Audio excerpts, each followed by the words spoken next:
What is up, guys and gals? It is Jordan Rains with Fantasy Intervention. Wanted to drop by here today and give you all a quick shot on one of my favorite defensive dynasty players for IDP fantasy football, Jabrill Peppers, defensive back for the New York Giants. All right, who wants a shot?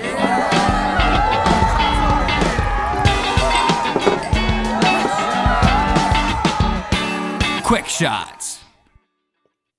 So quickly before we jump into that, I want to give you a quick breakdown of IDP 1-2-3 default scoring. IDP 1-2-3 scoring is broken down into 1, 2, and 3-point plays. 1-point plays are assisted tackles, quarterback hits. 2-point plays are solo tackles, tackles for loss. 3-point plays are forced fumbles, fumble recoveries, pass deflections, block kicks, and safeties. And then 6-point plays are interceptions, sacks, and IDP touchdowns. Those can further be broken down into what we call impact plays. Those are basically all the plays that are 3 points or 6 points, except for tackles for loss, but those stack with a solo tackle and end up being a net 4-point play. So essentially assisted tackles and quarterback hits are not included in impact plays. And you'll hear me talk about impact plays when I talk about Peppers. If you want to read the full breakdown on that, just Google IDP 1-2-3, or you can go check out the full article on that on Dynasty Nerds.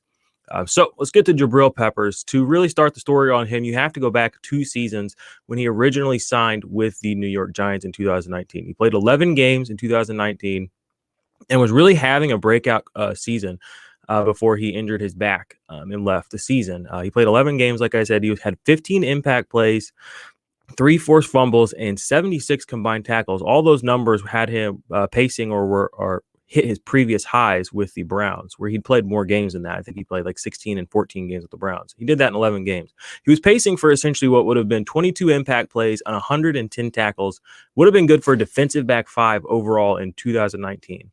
So you go for 2020, we come forward a year, his second season with the New York Giants, played 15 games, had 244.3 points. Started off really slow, though. It didn't really look good the first few games. He just had 10 tackles through the first 3 weeks, 4, and then 2. Week 3, though, he only had 2 because he suffered an ankle injury, sprained his ankle. It was bad enough he didn't come back in the game, and he actually missed week 4. So early start of the season for 2020, Jabrill Peppers did not look good. He was eased back in week 5 and in week 6. And things really took a turn for the positive and really, he really broke out week 7 on. So things turned around. He was averaging 8 points a game to that point before that in the games he played.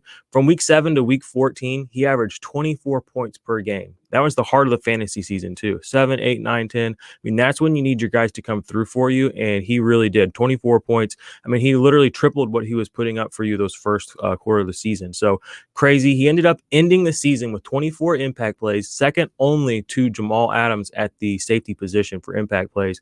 Had career high marks in sacks, 2.5, career high marks in tackles, 91, career highs in pass deflections, 11, and career highs in 8 tackles for loss.